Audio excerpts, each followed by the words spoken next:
Hello, everyone, and welcome to another episode of the Overcoming Chronic Illness podcast. My name is Dr. Brian Rade, and I'm a naturopathic doctor. And I am pleased to be joined today by Dr. Anthony Gustin. Dr. Gustin is a doctor of chiropractic. He's also a master of science, and he has several other letters behind his name, which I'm going to have to ask him about because I'm not 100% sure what they stand for. We have different credentialing systems for different things in beautiful Canada, where I hail from, versus down in the US of A, where Dr. Gustin hails from. So I'll dig into that a little bit. So Dr. Gustin, I've been following him on social media for a while, and I've actually started listening to his podcast as well. He has a podcast that was formerly known as the Keto Answers podcast, where it talked a lot about the ketogenic diet and things related to that. And then now his podcast is called the Natural State podcast, which seems to have more to do with, from the episodes I've listened to, at least looking, browsing through the titles and whatnot, seems to have more to do with regenerative agriculture, which I'm going to pick his brain about a little bit because it's something I'm interested in and hope to do maybe someday with my wife down the road when our kids are older and we're not running around chasing kids all the time, and also me seeing patients all day. So hopefully be able to talk a little bit about that too. One of the reasons I wanted to talk to Dr. Gustin today is because I think that I know that diet is hugely important for really everyone. The type and quality of fuel that we put into our body, i.e. food, is incredibly important and impactful on our health.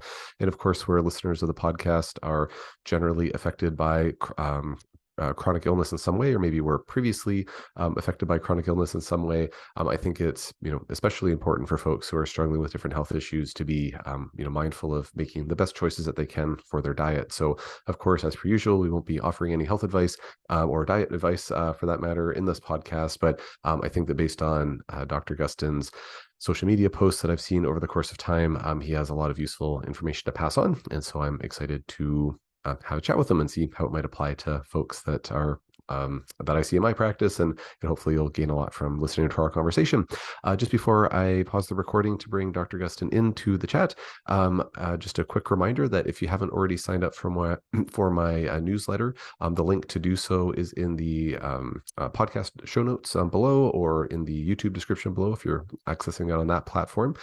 If you sign up for my newsletter, then not only do you get to hear from me on a weekly basis, give or take, it's not always weekly, but on approximately a weekly basis, about just things that I'm excited about in practice, new things that are coming across my radar. I'm always trying to keep my ear to the ground about the latest and greatest things. So always, new and exciting things coming up on a regular basis. But also by signing up for my podcast, or for my newsletter rather, you get complimentary access to the first two modules of my Overcoming Chronic Illness course. It is oh my gosh, I think it's an 8 or 9 module course now. You definitely get the first two modules for free. But it basically goes over all of the, in my opinion, one of the major, most important topics in the world of complex chronic illness. Things like mitochondrial dysfunction, mold illness, chronic infections with Lyme or co-infections, toxins like heavy metals, gut issues like SIBO, LIBO, yeast, parasites, etc.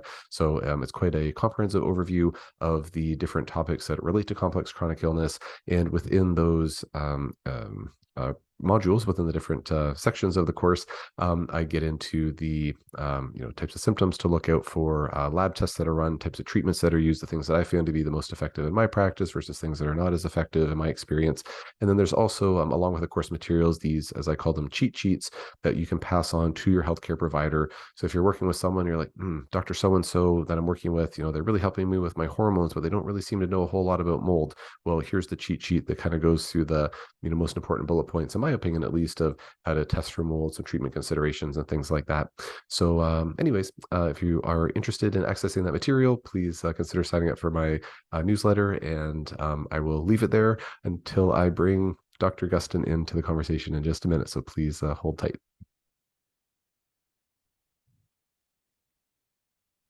All right, everyone. I'm pleased to be joined now by Dr. Anthony Gustin. Dr. Gustin, welcome to the Overcoming Chronic Illness podcast. Very happy to chat with you today. Thanks for having me. Appreciate it. Yeah, my pleasure. And just before we jump into things, would you mind just giving listeners a little bit of a brief bio of how you got involved into the healthcare field, what kind of things you're working with in your life these days, and maybe just give us a little sense of who you are, please. Yeah, I mean, the very short version is I was very overweight and very sick when I was younger. Really wanted to focus on healthcare, so I sort of fast tracked and got my doctorate in chiropractic, master's in sports rehab, but then focused a little bit more on functional medicine.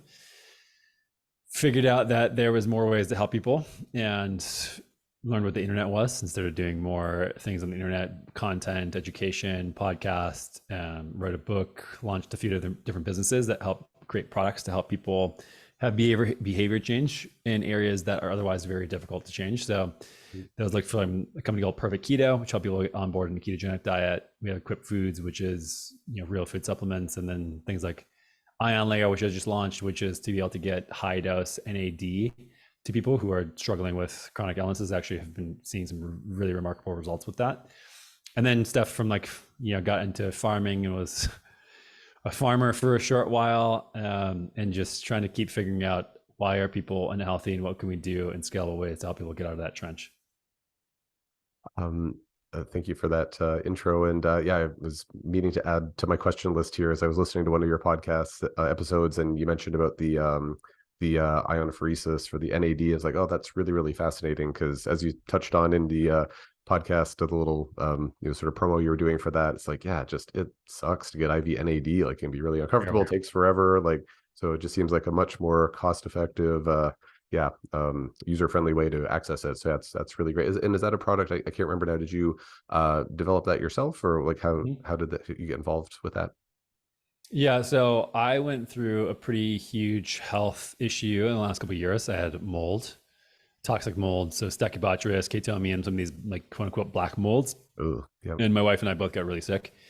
And it was one of these times where, I thought I had all the answers and realized that I do not at all, and became a student again and just really tried to build from the ground up an understanding of what went on in my body, how to fix myself. And through the end, and I don't know how much you talk about these type of things, but that your body needs energy to do things is a very basic way to think about healing. And there's a couple different ways to get energy. One is through ATP, through the mitochondria. Another one is just free electrons, which can cross a proton gradient into the cells, which kind of like creates a charge, almost like a battery. And so having free electrons is really important. And effectively what NAD does, NAD plus, is carries around electrons and buffers free electrons. So your body can have more free electrons to use for more energy, for more processes to heal from certain things. It's a naturally occurring compound that exists in our cells and our tissues. It declines over age and it basically gets used up, so to speak. This is like a very basic form of how it all works, but it basically gets used up once you have any sort of macro or micro injuries. So if you have any chronic issues, your body effectively uses it up and tries to fix your cells with electrons. And so for me, adding in NAD IVs was really impactful, getting sort of like, it seems to be really effective for people who are at like 80% through, but still have some recalcitrant symptoms that are really nagging them, like some fatigue, brain fog, things like that, joint pain, etc. Like really like feeling, better, but not 100%. So I was getting IVs. They're very expensive, like $500 to $800 an IV. It feels like your insides are going through a meat grinder. You have to go to an IV clinic. You get stabbed in the arm. Like it's just a terrible experience overall. And so iontophoresis was a type of technology that I use in my clinic, actually, to administer local analgesics to joints. And so what it is basically is a way to use electricity to open up the pores of the skin to administrate compounds that otherwise need to be injected straight into the bloodstream. Because if they're too big, if you have to consume them, the liver will break them down, and you can't just use a salve. And so what this technology does is basically opens up the pores in the skin. It can go straight into your bloodstream from there.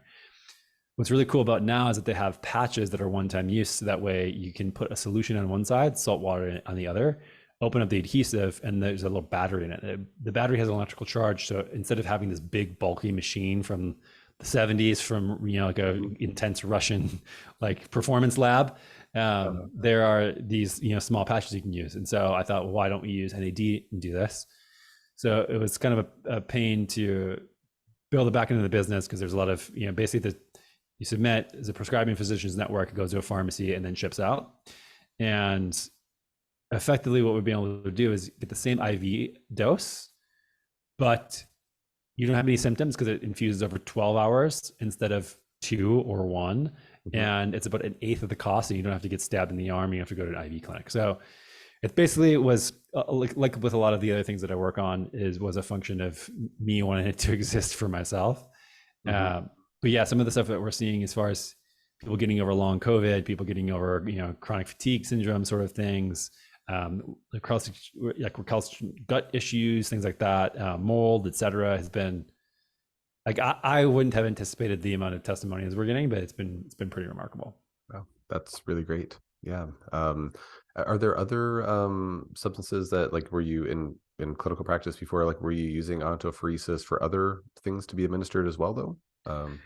It was mostly for joint pain. So I was working with a lot of pro athletes, and sometimes getting them through certain ranges of motion without pain, so that way we could reprogram their body's movement patterns, Hmm. would be really effective. So let's say that somebody has an issue with their elbow and can't go through proper repatterning with their arm because they have inflammation in their joint. So if you, for example, would apply iontophoresis and get some like Russian stim and things like that around the joint, you could get the pain level down and the inflammation down. So that way you could actually carry the joint through the full range of motion to tell the brain and the nervous system, like, hey, this is a safe thing to do now.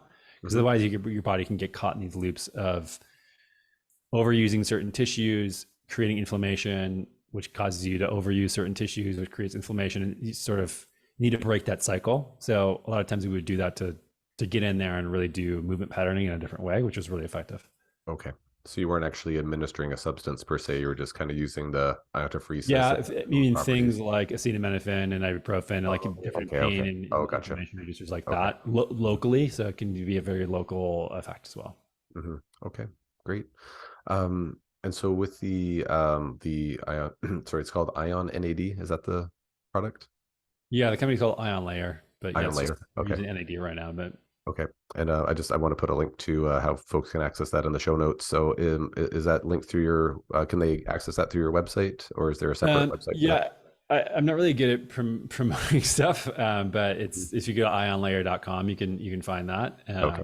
and it's for sure. Like I'm not trying to sell anything. That's not what I came on to show to chat with you about. It's just Sure. these are the things that I'm interested in, and it's not a magic pill for sure. So I just want to give caveats of like we've seen amazing things from it. I have had great benefit, but it's not like some magic thing that's going to fix all of your health problems. Hmm. And I would never want people to think that, even if like the other products that we sell, like you should really master a lot of fundamental, diet, nutrition, and sleep, community, emotional health, mental health before you start spending money on stuff to sort of like tweak the last percent. So Hmm.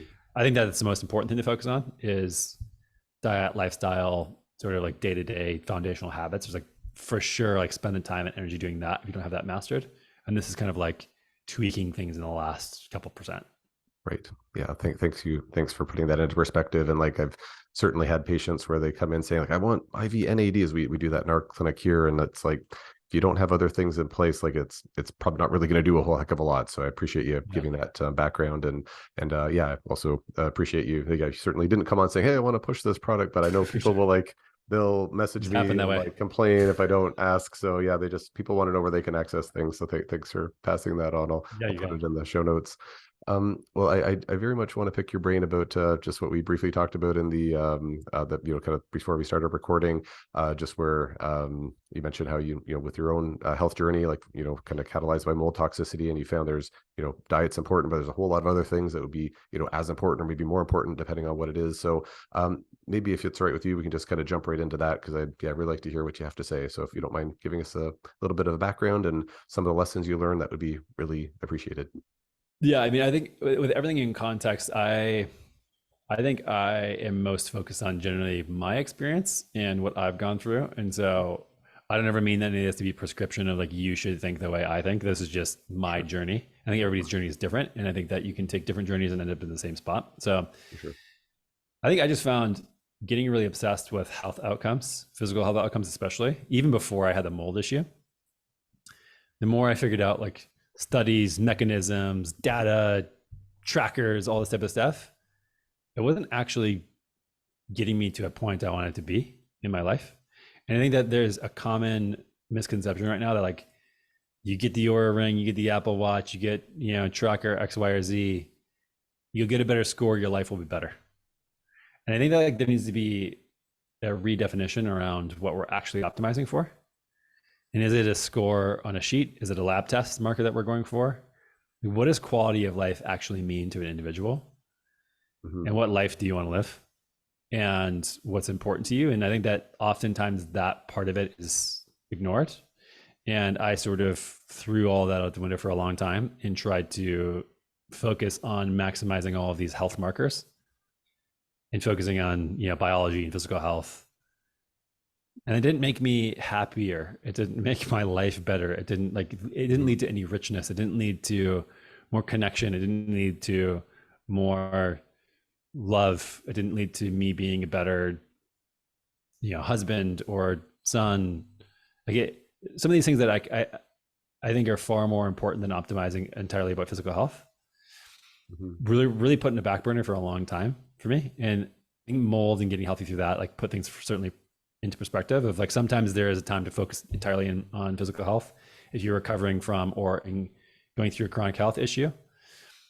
For sure, it's important to really focus on that. But I think that life is also much more than just trying to optimize markers, which I think people get caught into quite a lot with the health influencer network. Is very much like, you must do X, Y, or Z thing or else you're going to die, which creates a lot of fear instead of talking about the richness of life beyond managing physical health.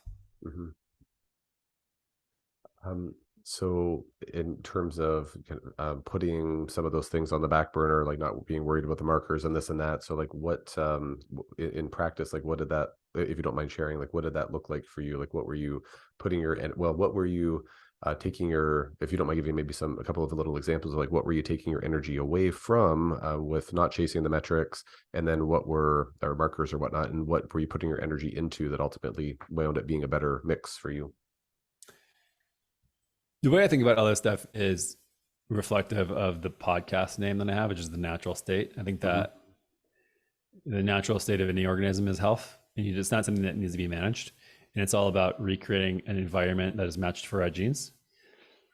And it's very easy in my mind. It's very simple. It's not easy to pull off at sometimes, but like recreating a natural physical environment is pretty straightforward. You have eat real food that's in season, sleep deeply, get outside in the sunlight as much as you can and don't see screens outside, and move a bunch. Those are the kind of like the main pillars of like recreating a physical environment.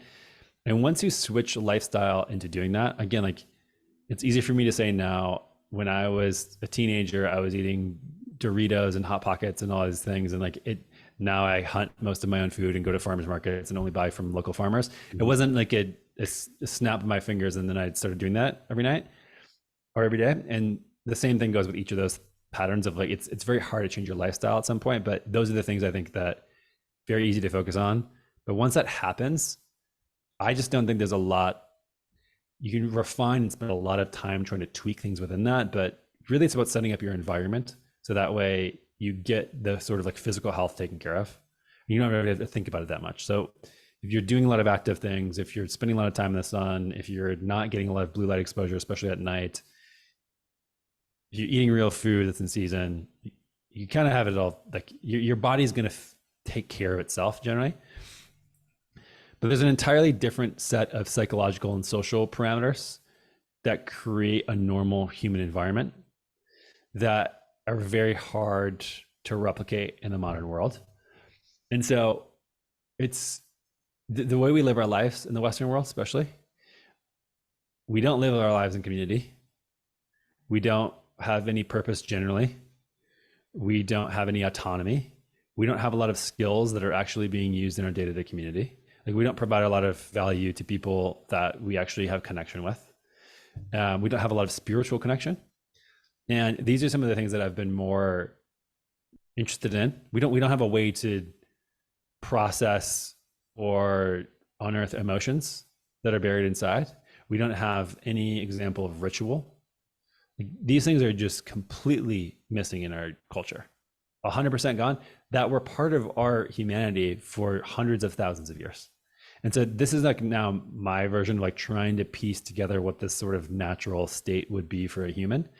And I don't think it's as easy to look at other species, because humans have been very specific in like how they relate, and we're very social creatures. And how do you rebuild that in a modern world is like very weird and challenging. It's already weird enough if you're the person who's not eating Doritos and the Hot Pockets. Like if all of your friends do that and you start eating real food and cooking all of your food and not going out and eating White Castle or whatever, like it can be very challenging to make that shift. Mhm. Now when we're talking about truly living in community, having spiritual practices, being in connection, like being out in nature more, like having different relationships with different people, having purpose, being value oriented, it's very hard to make that shift. But I think that for me, optimizing all the physical health stuff, I felt like I had one piece of like a very giant puzzle down. And I was like, wait a second, I'm still missing a vast majority of stuff here. And so for me, I'm looking more for a return to wholeness. And I've gotten glimpses of this now, like getting into hunting, getting into farming, being part of actual communities, having more of a spiritual practice, things that I didn't value a lot because they're not talked about, and people like generally don't bring these things all together into a bigger puzzle piece. Mhm. And yeah, it's a messy sort of way to build life back in that sense. But those are the things that more I'm focusing on, and even like healing back from mold. When you're knocked down from a physical health perspective, when all you care about is physical health, it's like you're on a one-legged stool, and if that leg gets cut out from you, like you get thrown into a psychological chaos pretty quickly. It's very easy to get lost. And if you had now a chair with 3, 4, 5, 6 legs, and you lose the physical one, it's not as disorienting. And so through the process of going through the mold stuff, I realized like I was just relying entirely on my identity, focusing on physical health issues, physical health being in abundance, and then it was taken away from me and I had nothing. And so trying to build back pieces in a more robust way so that I have more resilience from an actual experience of being alive as a human. And maybe this is getting a little esoteric and maybe not extremely practical, but this is kind of like the shift of focus that I've had moving forward. And yeah, I certainly don't have it figured out personally, but this is more of like what's taking up a lot of my bandwidth mentally.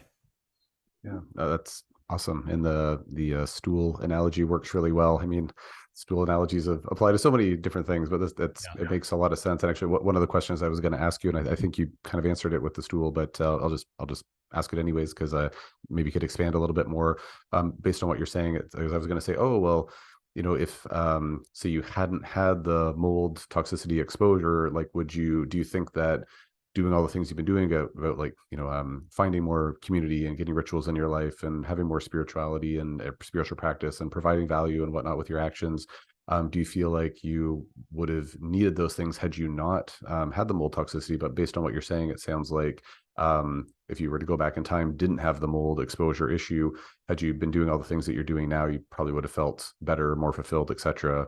Even without having had the mold illness in the first place as a catalyst. Is that fair to say, or what are your Yeah, thoughts I on think that like on paper, my life is pretty good. I that? still felt before mold stuff, I still felt a tremendous amount of emptiness. And Mm-hmm. maybe that's just me. And again, that's why I try not to be prescriptive with this stuff. Like this is just my experience. Sure. It doesn't mean that other people are going through that. And if people feel totally full, that's great. What I often get the sense of is that people don't have a different perspective. They've only lived life a certain way or have only been around lives that were lived a certain way. And so they don't even know how much more rich it can be. And I just had this deep sense of like something is missing. This is like a very empty way of living life. Mm-hmm. And I think I had like a little bit of a search for something more. Like there has to be something more than this to being alive. Mm-hmm. And I think like that has seemed like a commonality to a lot of my friends who have gone through the same path of like mastering physical health, so to speak, and like maxing out all the markers, having work success. And it's like, okay, well what now? Mm-hmm. And that it can be very empty and very lonely. Mm-hmm. And that's just where like I was already, I think, on a path to try to figure some of these things out. But before, I think the mold just kicked me in behind and set me on a path a little faster. Mm-hmm. That makes a lot of sense. And I have several questions I want to ask you, kind of following up on some of the things you said. I've been taking notes here. So maybe I'll just ask you about this first, because there's a few kind of categories of questions that I could ask you. Would you mind just giving some examples of just from your own journey, like around like what have you done? Again, anything you feel don't feel comfortable sharing, don't of course, but just around like building more community, say having rituals in your life, doing things that provide more value. Like, would you be able to just maybe give some examples of what some of those things have looked like in your life? Like, what are some of the rituals, for example, that you have now, or what kind of things where in what ways are you kind of, what things have you done to kind of build more community or whatnot? Yeah, I think one of the main things that people miss about community, I think it's a word that has become plastic, in which that there's many different definitions for it at this point. And the core of it that I think is missing is dependence on one another. I think that people, especially in cities, can have a friend group, have similar socioeconomic backgrounds, similar interests, and call themselves a community. And it Mm-hmm. just means that they're friends that like the same things. Mm-hmm. And I wouldn't necessarily define that as a community as far as what humans would need. And farming was a way where I realized the utility of a web of people that were a true community, meaning that people, the way I define it is people who are, there's something that exists above them or beyond them that will exist after they go. And so with our farming community, for example, it's the overarching thing is providing food for the community. And within that, generally what you have are dependencies on one another. So I couldn't do a lot of the things at my farm without the help of the people around me. I literally wouldn't have been able to do it. Whereas Mm-hmm. the community that is defined in a city in most Western places is that, like, you all just show up and hang out and then you leave. And then if you're all dead, like, it doesn't carry on without you. Like, there's no need to actually do things for each other. We've abstracted all of the need of dependency to strangers by money. For example, I can go on my Uber Eat app. I can get a task grab. I can like pay somebody to do moving for me. I can do whatever. And I think that like that leads to a certain level of social fabric that deteriorates, that doesn't really lead to security and an emotional status. So, I mean, another way I saw this is I stayed with this hunter-gatherer tribe, the Hadza in Tanzania a couple of years ago. Saw that. And it was very clear that everybody had a certain set of skills. And if you take one or two people out, like it's known. Oh, the guy who's best at making arrowheads isn't here. Like, that's a problem. Mm-hmm. And I think that there's a feeling of feeling valuable to a community, of being dependent on, but also being able to depend on others. That is a core function of human psychology, of feeling enough, feeling grounded, feeling secure, which is a very important thing, I think, to then go out in the world and do things, to feel best in physical health, to be the best version of yourself, to have that sort of like, I know I got my people here that will help me out when I need it, and having that example, and also being the person that helps people out when they need it. Like, that dynamic is so rare now. And I think that just having conversations with some friends of mine, I just moved to Bend, Oregon, and I have some really good friends here already. And for example, the other day,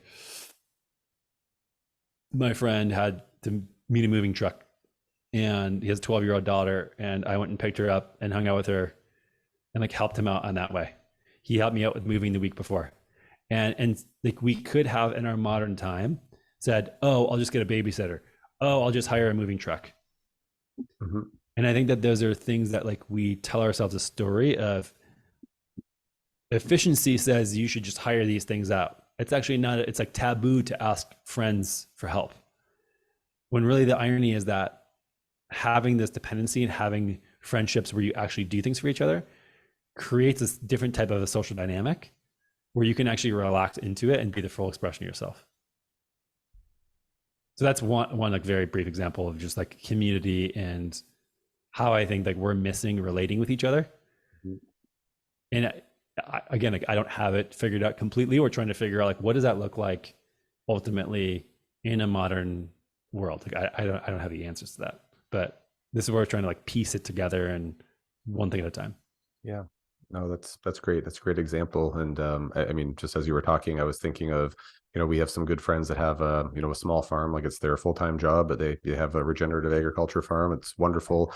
And whenever I see like, oh, we don't have enough rain in the forecast, like I'm thinking about my friends, because it's like, hey, like we want them to be able to grow the food, like, for their sake, their livelihood, but for ours too. They have amazing eggs with their free range chickens, all that. And like, just whereas previously it's like, oh no, like, or like, oh yeah, it's not raining, like I can have unadulterated weekend plans. But now it's like, no, like I'm thinking more about that just as a small example of maybe community in my life. So I feel like maybe there's a little bit of parallel with what you're talking about. But that's really great. Would you mind just speaking a bit to the ritual side of things? I think the whole topic's fascinating, and the fact that you're like, trying to figure this out, or you're in the process of figuring this out. I'd love to hear a bit more about it. So do you mind speaking a bit to the ritual aspect of things? Yeah, rituals are interesting. My background is very much scientific, evidence-based, rationalist, hardcore. Again, that made me nihilistic and depressed as far as like my experience of being alive. And I think that most people cast off rituals as superstition.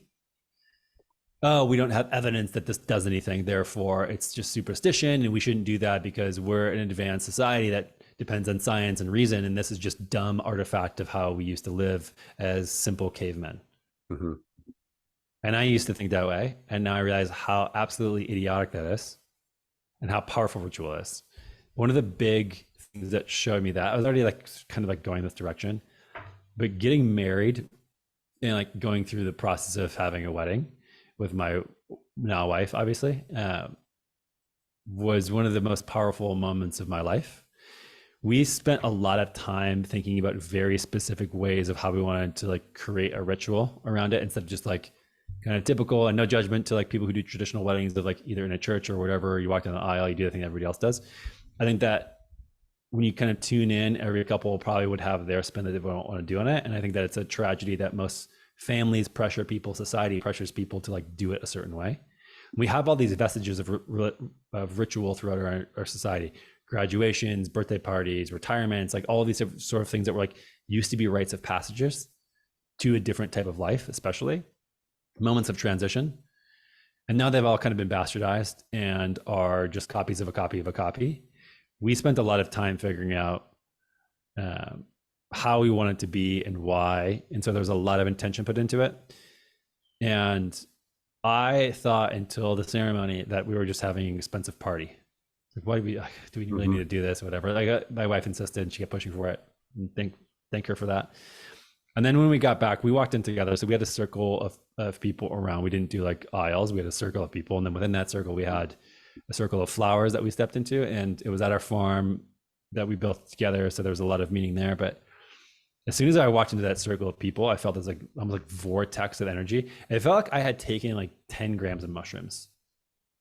It was very powerful and like shifted my consciousness in a way like I had never experienced that before, totally sober. Wow. Started weeping. And it was like, I'm not feeling sad, like what is going on?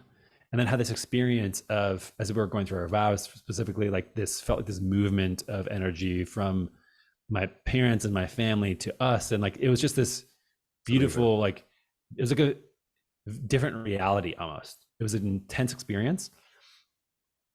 And then after that, I was like very obvious, like, oh, this is why people do ritual the way they do. Like I had experienced like some stuff to that point, like had been opening my perspective to the importance of it. I just went through a book called The Wild Edge of Sorrow, recommended by my friend Kate Kavanaugh. If you'd ever on the podcast, she's incredible. But it talks in that one a lot about grief rituals, which also used to be a part of our culture. And I think like if you it's another one of these things, like if you haven't experienced a powerful ritual, it's like really hard to imagine that these things that you saying are actually possible. But it's about creating intentionality in a container that when you're in it, like the experience is different than what would happen if you were not there. And so this book is all about grief rituals. And there's a lot of science in this book that's just talked about like our culture does not value the emotion of grief, and we have no way to process it. So basically it gets like these emotions get clogged up, and not being able to process them leads to a lot of chronic health issues and things like that. And how doing them in a ritualistic way. And he gives a bunch of examples in the book of how they've set up rituals, Mm-hmm. allows these emotions to move through, to be able to get processed and released in certain ways. Otherwise, the body literally holds on to them. And that can manifest in different ways physiologically. And again, this is stuff that I would have heard myself say 7, 8, 10 years ago. I would have laughed. I mean, it sounds crazy, but science is catching up. And again, like the way I generally think about things is tier one is what is the ancestral like precedent here? Did we used to do these things like just from a like a fundamental like should we get sunlight on our skin? Like you're not going to argue with me that sun is bad for our skin and you have to have sunscreen. Like that kind of thing is just absurd. Then the next tier for me, before we get to science, is have humans in many other cultures throughout all of human history done some version of this? Like there's probably some wisdom there that they figured out over time that like I should be doing. And then the next one are like studies, research, evidence, whatever. It seems to be that all the research that is actually that stays around, that doesn't swap, ends up just reinforcing the previous two things of like a lot of the things about circadian biology is like, yes, we're getting into the weeds now around how you need to be outside during certain times of day or whatever, but it ends up just kind of reinforcing like we need to be outside. Same thing with like eating real food, eating food in season. Like I think the same thing about ritual, emotions, all these things that most cultures have figured out. Way like, oh shit, these emotions are like clogged. We need to figure out a way to like process them in community because this is looking at the unit as an ecosystem and an ecology of like we're not individuals, we are together. We need to help this person who's having a hard time work through this thing. Like there was ritual around that to facilitate those emotional releases. That was the main mechanism in which we have done that for literally deep time, like time immemorial. So yeah, I think it's, again, like, what does that look like in a practical day-to-day basis right now? I don't know, but being more intentional about it is something like I'm starting to dive into. This is why I read this book and just trying to figure out different ways to integrate ritual now. And I think it could be as simple as, I mean, again, you look at something as most religions have blessings before every meal. Most people who are evidence-based throw it out like, oh, again, superstition, blah, blah, blah, blah, blah. That's a transition of food that becomes you. And that could be a time you don't have to be religious to be able to like stop and ritualize the food becoming you, which is pretty crazy when you think about that as like an energetic thing that happens. Like you literally eat things and then it becomes you. It's pretty wild. It is. Like that's worth like slowing down, I think, something like appreciating. And I've heard a lot of like when I was going through the mold thing, had a big issue. Like I was talking to a lot of people who healed from that stuff. And their testimonials were very much like, once I started to like really appreciate everything about the healing journey and like what went into my body and having gratitude for it, everything changed. Wow. And it wasn't a one-time thing. Like I heard dozens of people say stuff like that. Yeah. So again, like that's an intentional ritual about the food transforming into being you. So. And even taking it one step back further, the fact that like the food is ultimately energy from the sun that's been converted into food, essentially, right? So it's crazy. Like even more of like, whoa, it's like taking the sun into me in this, delicious pork chop I'm eating or whatever it is. It's pretty amazing. No. Yeah, and just speaking from my own life, like my my wife and I, like neither one of us, are practicing of any particular like religious faith or whatnot, but we're interested in spirituality, etc. And like it's probably a year ago now, we said, we're just going to start. We call it just saying the words before meals, and we just thank all the plants and animals, fungi, bacteria, other organisms that went into making the food, and just kind of asking for it to nourish our bodies and minds and spirits. And we just had like say these words, and we all go around the table, say something we're thankful for, and it's like it's secularized, but at the same time, it's something that lets us connect with our food. The fact that we're like actively appreciating our food is like, hey, like, I'm going to maybe care more about my farmers, where the food's actually coming from, caring more about the environment, because kind of feeling that connection. So as you were alluding to, like, it doesn't have to have a religious undertone to it. It can, obviously nothing wrong with that, but it could really be something that applies to anyone. And that ritual, like we just do it all the time now. And our 17-year-old, he really wanted no part of it. And like maybe 3 or 4 months ago, he's like now actively participating. It's just, I don't know, it's something that I think the ritual kind of gets under your skin in a good way, I think. So I'm glad you mentioned that. Would you mind just telling me again the name of the book about the grief rituals? Because I want to include that in the show notes as well and check it out. Yeah, the Wild Edge of Sorrow is the book by Francis Weller. Okay. Wild Edge of Sorrow. Okay, great.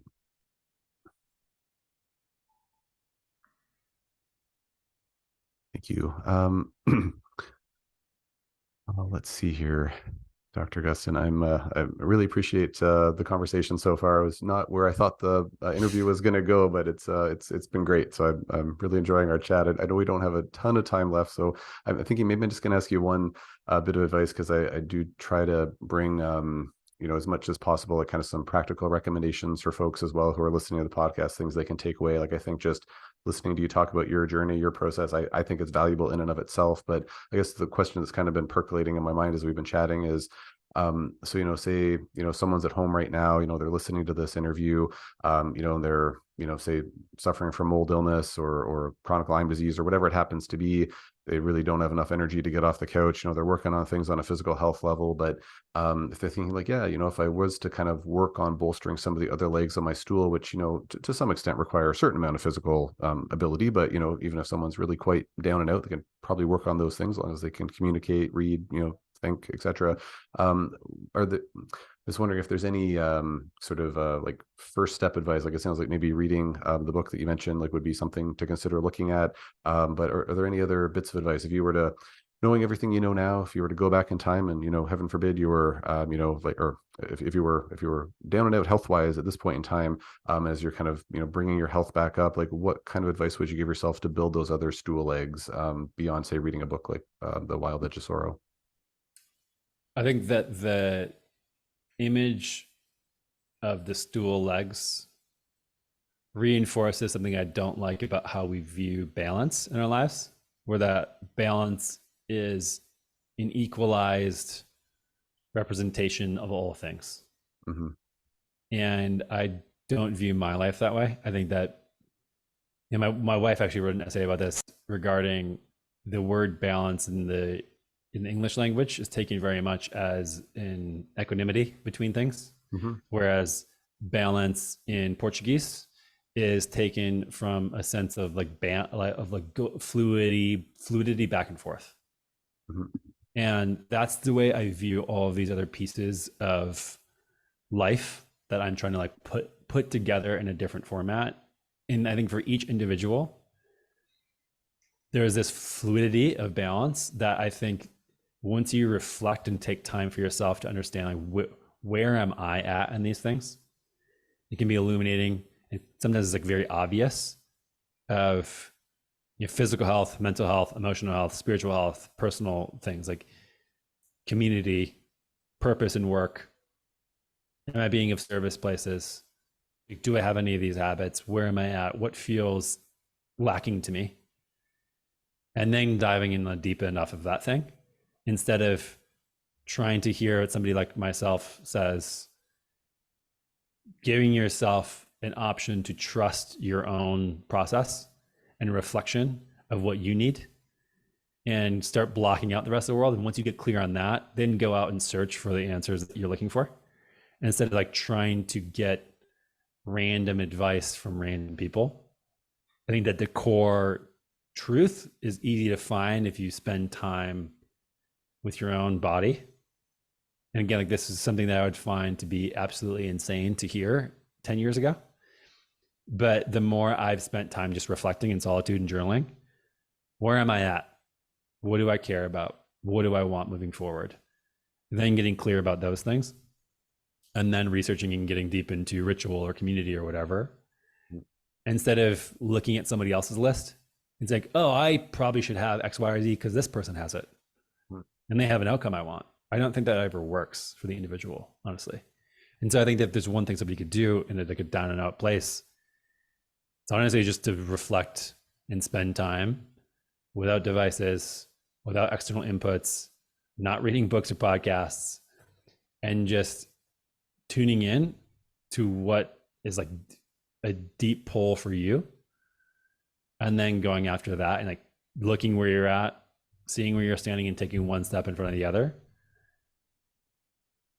that to me is the most powerful thing for the individual. So that's, if I have any piece of advice, it'd be that. It's a good piece of advice. Yeah. And if you came out saying, hey, these are the 5 steps, it'd be like, well, that's be suspect, there aren't, it's going to be an individual journey for everyone, of course. So that's Well, a very good answer. I've just gone through it. I've been totally guilty of this in the past, and I just have seen that not work. Of this is what's worked for me, you should do it too. And I think that humans, that comes up because people want to be helpful and they find something that's worked for them, and they see somebody in pain and suffering and they want to help as much as they can. But that's just what I've experienced not to be the helpful thing. The most helpful thing is like, hey, here's what worked for me, but where are you at and where do you want to go? And how can we help support you to walk your own path, instead of trying to see where I am and where I've gone and do that same thing. It's just doesn't work. Mm-hmm. Yeah, that makes sense. Yeah, I think we can get inspiration from the stories and words of other people, but ultimately we're going to have our own unique path, of course. So makes a lot of sense. Maybe just in the last little bit of time we have left, if you don't mind, I did want to just ask you a couple of questions. Is a little less esoteric, a little more like just around the nutrition aspect of things, Sure. if you don't mind. I just had a few questions, and I know you've had some really great guests on your podcast previously, like Paul Saladino and Mark Hyman and Dave Asprey and Ben Greenfield, and just folks who talk about, I think, a lot of things that are very useful to folks, like on a physical health level. And I'm just wondering, like at this point in time, kind of given everyone you've talked to, what you found to be applicable to you when you were working more with patients in the past yourself, like at this point in time, what would, and bearing in mind we're not giving anyone health advice here, just for informational purposes only, would you be able to speak to what you feel like some of the elements of like the healthiest type of diet would include? Maybe just using that as kind of rough template for the question. What would you kind of convey around like healthy choices for the diet? I'm ascertaining based on what you said, there's maybe not a one size fits all diet for everybody, but what are some healthy features of a diet that you would consider? Oh boy, this can go many different directions for sure. And again, not try to be prescriptive at all. I think that I try to look at it as far as heuristics. Again, what does it look like rebuilding that natural environment? So that way you don't have to think about it and manage it anymore, and the environment sort of manages health for you. Mm-hmm. We're the only living thing that has to figure out what we should be eating, which is kind of weird when you think about it, isn't It's it? pretty weird. Yeah. The only living thing that needs to think about this, period, that needs to manage it and intentionally spend time focusing on this. And so I try to make it as simple as humanly possible and like have it be part of my environment and create limits in myself. And so I can talk about how I do that. But in general, I think a good way to think about it is what is food truly? Most people think it's just things that they can ingest and not feel sick from. And I think that in my mind, it's living matter, plants or animals, that is decaying, that will cannot be consumed if it's on your counter for more than 2 weeks. Mm-hmm. And if it doesn't meet that threshold, like, is it really food? Like, do you want to become that? Talking about this like translation from sun to plant to animal to us, and all this type of stuff. You're sort of disrupting that if it's this thing that can be locked away forever in a cabinet and in a package. Mm-hmm. And so, like, does it spoil, essentially, is a good question to ask if you don't have this foundation of food. And then beyond that, I think the next level is, does this fit my, like, is this a local or seasonal food? And I try to get most of my food that way. And the challenging lifestyle switch, like I said before, like some of these things can be really challenging to switch into a new lifestyle because you have so many habits that are reinforced around it. Mm-hmm. The science very much supports, and it's getting to the point where like local and seasonal like makes sense on so many different levels from evidence. Mm-hmm. Again, I don't need evidence to tell me that, but it's like a reinforcing element of this. Mm-hmm. Most people don't like to give up pineapple in January, or whatever example you want to use. But for example, it's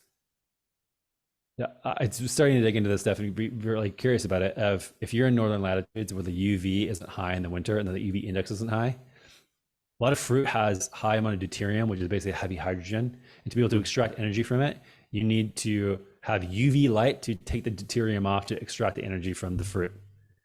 And so it just like it goes with the climate, and it makes it harder for your body to process fruit just from that level among a bunch of different levels. And so it's just like makes sense to me. Like I'm going to eat food that is more in season to where I am locally. And so I go to farms, I go to farmers markets, I go to stores that the food is sourced locally. Uh, and sometimes it's not easy for everybody. So like I'm not trying to be some sort of idealist and thinking like everybody needs to eat this way. Oftentimes it can be cheaper, but that's kind of like the next level. And the level beyond that is, I think generally in that spectrum, you can start figuring out like what do I like? Does my body like more plants? Does it like more animal products? I don't think that there's an extreme in like only human diet. We've so much evidence that people around the world, humans are very adaptable with their nutrition and can eat many different things. So I'm not like very strict on hard plant-based or hard animal-based. I do much better on animal-based diet. With plants, for sure, I eat plants. Like there's no question about that. But like more animal products makes me feel better. Mm-hmm. And then having a connection to your food, talking about the ritual, talking about the prayer, non-religious prayer, but even like knowing where your food comes from. If you can get into hunting or fishing, if you can know your farmer, if you can go participate in some of this stuff, like I was saying before, like there's this transition from the food to being you. And the more you can participate in that, the more wholeness comes in, the more respect for the food, the more the lifestyle becomes an easier shift. And I saw this a lot with people who were killed their first animal and doing like turkey harvest for Thanksgiving, for example, like going through the whole cycle of death, butchering, cooking, it becoming you, even like raising it, participating with it. So if you want to get really into the weeds, that's right. Like the most impactful diet and nutrition is the one that you can be involved with the most. Mm-hmm. And so then that like each one of these things like kind of checks off every previous box. So if you're eating the food that you can harvest or kill yourself, that's going to be local seasonal food, which is going to be food that spoils. And so there's an infinite amount of nuance to this stuff. Like that's kind of like those three buckets in my mind are like, that's if people go on that journey and like eat food that spoils, then eat local seasonal, then go into like procuring or in being involved in the food system themselves, like that fixes a lot with diet and nutrition. While like the whole time, like I said, around like people just tune in and see how they feel about it. Do I feel better eating this? Yes or no? Mm-hmm. I think is better than thinking like, you know, and like really good friends with all these people. Like everybody has like, oh, this thing's gonna kill you. This thing's the best for you. This is a superfood. This is like a poison, essentially. Like, listen to your body. Like there's reasons why people say this, and there's reasons why people are different. It's because stuff does work differently for different people. Absolutely. Yep. Great. Well, thank you for chiming in on that. And Dr. Gustin, just to where we only have a couple of minutes left here with our time together, I'm just wondering, are there any kind of parting thoughts or things that you'd like to share with listeners before we start to wind things down? Yeah, I think if people are listening to this, you know, like you said, it's people maybe who are struggling with chronic health issues, dealing with that. There is a tremendous ability for the body to heal. And I've seen a lot of people get caught into victim mentality, subsumed by fear and worry. And like, yes, it's hard. I've been there. I was there with mold myself. Mm-hmm. And just know, like, stick it out, keep going, keep putting one foot in front of the other, and try to be positive as much as possible. It's like that type of mindset will carry you further than like any sort of like health advice, I think. I've definitely seen that as a trend in my practice. Like the folks who have the kind of most optimistic outlook, they're, more, upbeat about things, roll with the punches. Like I can say that beyond a doubt, they seem to have the shortest journey to getting well compared to folks who are maybe not fitting that description. And it can be easier said than done based on your personality type and past trauma and living circumstances. You have a supportive, spouse or family, et cetera. Like there's so many variables that go into it. So it can be very much easier said than done, but I couldn't agree more with what you're saying. I've seen it to be a real asset as well. Just before we sign off here, Dr. Gustin, I know you did not come onto the podcast to advertise things, but just as a personal favor to me, so that I don't have to field, questions from folks who comment on the YouTube video and email me directly, would you mind just sharing if, like I know you mentioned that you wrote a book, which I'll link to as well. I'll link to the Ion Layer website. Are there any other ways that folks can access you, either from like products that you're putting out there, or other things you've written, or ways that folks can interact with you? I'll certainly link to your Instagram page as well, and to your podcasts, but any other ways that folks can access more of you if they're so inclined? Yeah, I think the thing that's probably a biggest jumping off point is the podcast, so the Natural State podcast. Okay. And then beyond that, I have a newsletter at dranthonygustin.com/the feed. Okay. People want to get into that. Mm-hmm. Otherwise, yeah, there's just, there's a lot of random stuff that I'm doing. So just peep into whatever I'm up to, and you find something interesting, feel free to send me a question on Instagram. I try to get to as many comments as possible, DMs and stuff like that. So feel free to reach out and say hi and ask any questions there, and I'll do my best to get back to you. Amazing. Yeah, and just to say, like, I've only had a chance to listen to a couple of the Natural State podcast episodes, but I've really enjoyed them so far. Like, there's a litany. I think you have 100, and between that and your Keto Answers podcast, like I think it's 175-ish episodes. I have lost track. I don't know. Okay. No, I looked the other day, so Yeah. I think it's around 175. So yeah, quite a back catalog, but yeah, lots of great content in there from what I can tell. So thank you for putting out such great content, and thanks so much for taking the time to talk to me today. I really appreciate your time. Thank you. Appreciate it. And thanks to everyone who tuned into this episode of the Overcoming Chronic Illness podcast. Please stay tuned for the next episode, and we'll leave it there for now.